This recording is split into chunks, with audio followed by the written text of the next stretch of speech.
Несколько минут назад на ежегодном конгрессе Международной федерации хоккея с мячом подтверждено право нашей республики на проведение чемпионата мира по бенди в 2021 году.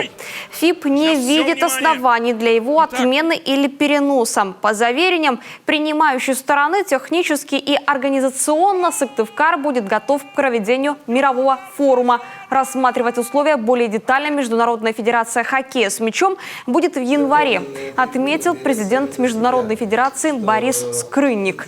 В усиление к этой информации и сообщение Оперштаба по строительству стадиона. Строителям удалось полностью ликвидировать отставание от графика реконструкции.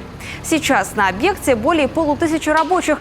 К этому моменту на основном поле смонтирован фасад южной трибуны, готовы металлоконструкции навеса, смонтированы 2 из 3 световых табло. Завершен монтаж прожекторов на мачтах освещения. Оба поля по постоянной схеме подключены к коммуникациям. Идет внутренняя отделка. Курирует стройку года лично глава Коми. Контрактный срок сдачи объекта – 29 января 2021 года.